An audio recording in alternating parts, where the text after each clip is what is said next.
Mas agora eu vou contar para você então um pouquinho da minha carreira, como é que foi. Eu comecei a competir em 1987 no motocross. Fiquei aqui no Brasil motocross e enduro até 94. E a partir de 95 comecei a fazer provas fora do Brasil. 96 eu estreiei no Rally Dakar. Depois de lá para cá eu fiz 18 participações no Rally Dakar. Então eu tenho 3 títulos lá na categoria, 2 na categoria Production, 1 na categoria Super Production. Na classificação geral do Rally Dakar, os melhores resultados são meus, que são 5º na geral, 7º 2 vezes, venci etapas. Então a gente falando de uma estrutura que a gente sai do Brasil, né? A gente sabe quanto é difícil o esporte no Brasil, o esporte a motor aqui no Brasil, principalmente a motocicleta, o esporte de 2 rodas, tem pouco investimento. Então a gente sair daqui para representar o nosso país em competições de grande nível, como é o Dakar, com pouco investimento, realmente é bem difícil conseguir os resultados. Nessas 18 participações que eu tive lá, eu tive 15 em motocicletas, 3 em carros. Quando eu corri de carro, fui o melhor estreante na prova. Nas motos, como eu falei, já tive alguns títulos, mas sempre com uma dificuldade muito grande pela falta de apoio, né? Mesmo quando eu fiz grandes resultados na prova, é muito difícil você conseguir uma vaga num time europeu, no time oficial. Então eu sempre tive os apoios aqui no Brasil, mas mesmo com o resultado ainda existe aquela panelinha onde fica difícil de entrar dentro de um time oficial e poder realmente buscar a vitória na classificação geral, que sempre foi um sonho que eu tive na minha carreira. E para aqueles que não conhecem do Rally Dakar, né, a prova off-road mais difícil do mundo, é uma prova que antigamente ela tinha aí por volta de 14 mil quilômetros. Eram 3 semanas de prova no deserto, então é uma prova que exige demais dos pilotos. A gente é uma prova itinerante, né? Lá a gente não fica parado num lugar só. Então cada dia a gente larga do acampamento, que a gente chama, porque lá alguns dias a gente está em cidades, outros, a maioria deles a gente está no meio do deserto. Então a organização monta um acampamento, onde a gente chega, dorme, a organização fornece lá uma refeição, que antigamente no deserto era bem complicada a logística, então era uma comida tipo de exército, uma ração que a gente comia, dormia e no outro dia a gente deslocava para outro ponto. Então a gente tem os trechos que são 500, 600, 800 quilômetros para cumprir por dia. A prova é de velocidade, ou seja, o mais rápido vence, então larga 1 a cada 2 minutos e quem fizer aquele trecho mais rápido é o que vai ser o vencedor da etapa. E é uma soma de etapas, né? Então, ou seja, se tiver 17 etapas, o tempo mais rápido de todas essas etapas vai ser o campeão da prova. Então é uma prova que exige muito a parte física, a parte mental, né? A parte técnica, tem que se treinar bastante, se dedicar bastante. Não é uma prova fácil que a gente chega lá sem planejamento, tem que planejar o ano todo, planejar a preparação, planejar como vai ser o treinamento para aquele tipo de prova. Aqui no Brasil, por exemplo, a gente não tem deserto, então eu tinha que sempre treinar no Chile, aproveitava o deserto do Atacama, que seria o mais próximo aqui do Brasil, para poder treinar. Então eu fazia meus treinos todos no deserto do Atacama, para poder enfrentar depois o deserto do Saara, né? E a prova ficou lá até 2007, e todos os anos que a gente estava competindo lá, sempre tinha um atentado. Chegou a ter pilotos que sofreram atentado, vieram a falecer, teve pilotos que foram sequestrados. Então todo ano tinha sempre um problema político lá na região que a gente passava, que era o Mali, Mauritânia, os países da África Negra, e sempre era um problema muito grande para a organização gerir todo esse risco que tinha lá no local. Então teve anos que a gente teve que transpor países sendo transportado por avião. Então todos os veículos da competição, você imagina aí que sejam 700 veículos entre moto, carro e caminhão, né? Então todos esses veículos, todas essas pessoas tinham que ser colocadas no avião para passar um país que estava em guerra para poder ter a prova novamente lá no próximo país, ou às vezes somente uma etapa. Mas todo ano tinha um problema muito grave de logística em relação à possibilidade de atentado que tinha na prova. Isso quando não realmente tinha um atentado e acontecia de piloto vir a falecer. Então em 2007 foi o último ano do Dakar na África. Em 2008 a prova ia largar em Lisboa. Nós já estávamos todos lá para a largada, já tinha feito as verificações, as motos, veículos, todos prontos para a largada. E no dia anterior, na noite anterior à largada era dia 1º de janeiro, no dia 31 a organização chamou todos nós para dizer que a prova não ia acontecer em função de uma possibilidade de um atentado terrorista. Na época, a Al-Qaeda lá do Bin Laden estava muito forte, e com pilotos americanos que participavam do evento, era de prato cheio aí para acontecer uma tragédia maior. E aí em 2008, nós todos lá prontos para a largada, teve que abortar, a prova não aconteceu em 2008, então foi um prejuízo imenso aí para todos, para a organização, para as equipes, para os países, enfim. Foi um caso um fato muito grave que atrapalhou um pouco a imagem do Dakar naquele momento. E aí em 2009 eles trouxeram a prova para a América do Sul. Ela começou aqui em 2009 na Argentina. De 2009 até 2019, que foi agora em janeiro desse ano, ela aconteceu aqui, passou por Argentina, Chile, Bolívia, Peru, vários caminhos aí, todos os desertos que a gente tinha aqui, deserto do Peru, deserto do Atacama, enfim. A prova ficou aqui por muitos anos e nesse período todo foi saturando os locais, né? Porque aqui é uma região menor do que era na África e começou a se repetir muito os lugares, as especiais, os contrarrelógios, começou a degradar muito o deserto, começaram a ter problema lá com os ambientalistas. E agora em 2020 a prova foi de novo de volta para o continente africano, mas não na África, agora está lá no Oriente Médio. A prova em 2020 ela vai ser toda disputada na Arábia Saudita. Vai ser uma terceira região nova que acontece o Dakar, né? Ela começou em 78, se eu não me engano, na África, foi até 2007, ficou até 2019 aqui na América do Sul, e agora 2020 ela vai se deslocar para a Arábia Saudita. Aí vai ser um novo desafio para todos, né? Imagino que vai ser uma prova dura. Eu já tive a possibilidade de participar ali na região, né, em provas do Campeonato Mundial, já participei no Egito, em Dubai, no Catar, que está próximo à Arábia Saudita, então eu imagino que vai ser uma prova dura, com não só deserto de areia, né? Que a gente fala em deserto, todos imaginam que é areia, mas o deserto é muita pedra também, né?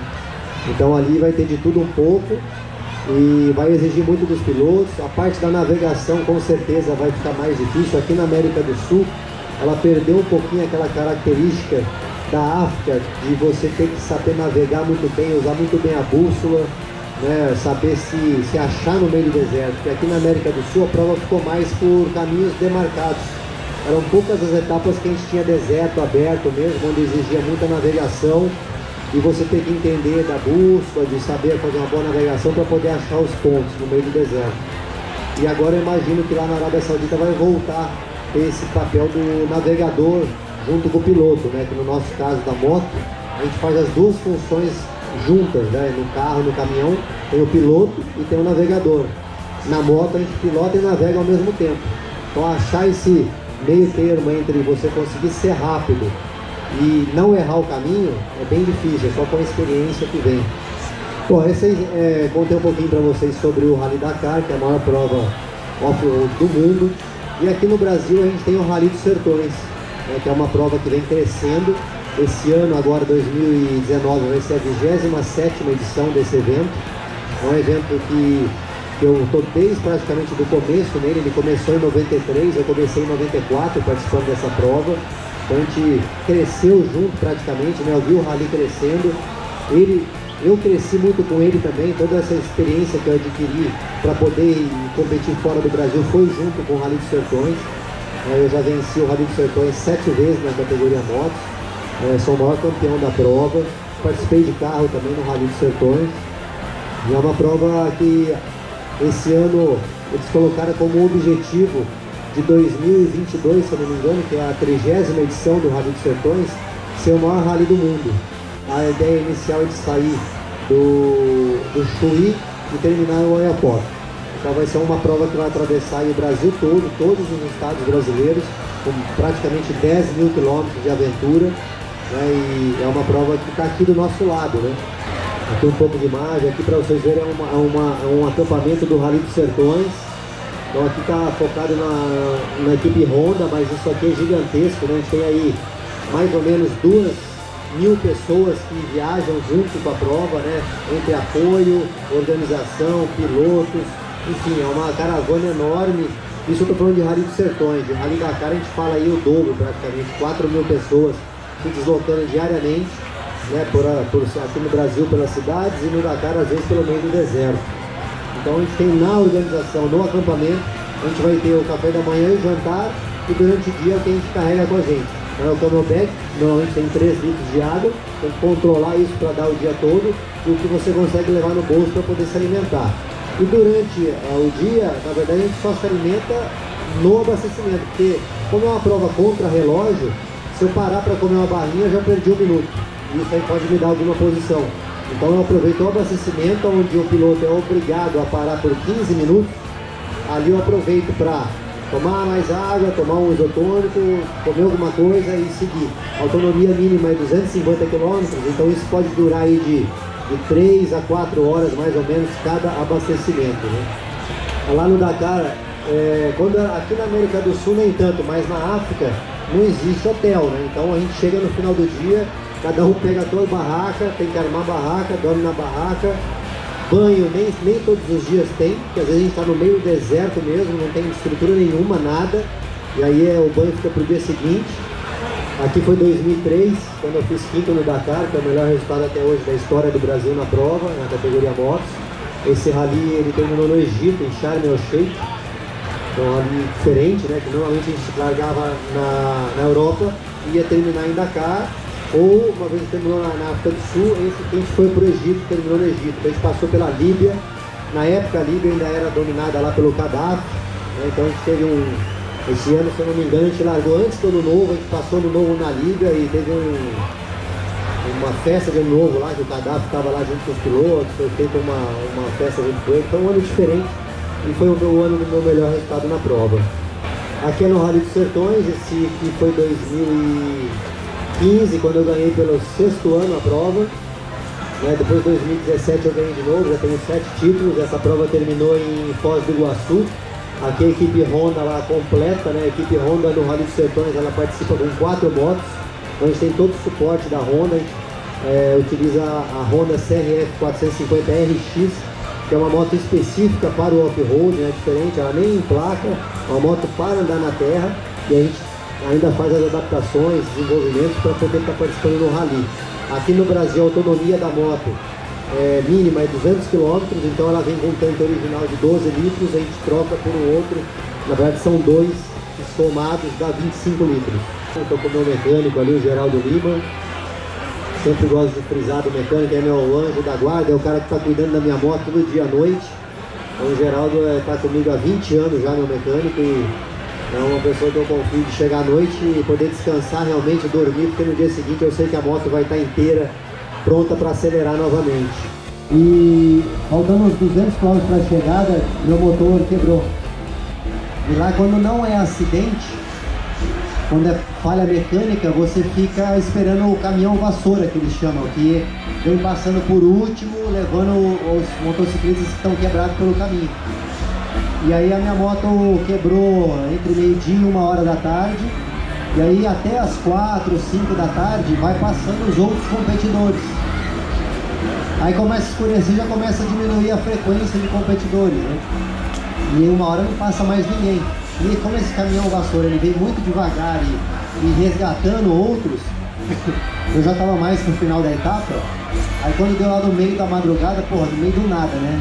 Zero, breu, no deserto não tem luz, então você fica totalmente escuro.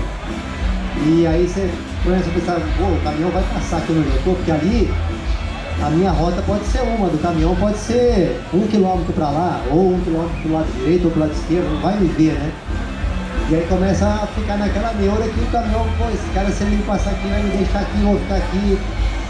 E aí, enfim, lá pelas 2 da manhã começou a vir aproximando um farolzinho. E eu falei, putz, o farolzinho meio apagado, eu falei, esse aí não é competidor. E vem chegando devagar, eu falei, ih, caramba, o que vai ser agora? Aí parou uma Toyota, lá tem muita Toyota Bandeirantes, daquela, só tem o nome, né? Não tem mais nada no carro, no meio da Mauritânia. Aí desceram lá 4 africanos e eu já falei, agora fui, né? Não tem mais. Já era. Mas no fim os caras, putz, eles falam francês, né? A segunda língua deles é francês, eles falavam, eu também me virava no francês e aí expliquei que estava quebrado, eles me ofereceram água, foram super gente boa, mas aquela primeira impressão, eu falei, agora já era, meu, eu tô aqui, não volto mais pro Brasil. E ali é assim mesmo, porque se alguém, né, que sequestra, leva embora, nunca mais você vai ver, porque os caras têm uma facilidade de sumir no deserto. Teve um ano em outra edição que roubaram um caminhão de competição e nunca mais acharam. Os caras sabem os atalhos, né? Então esse foi o maior perrengue ali.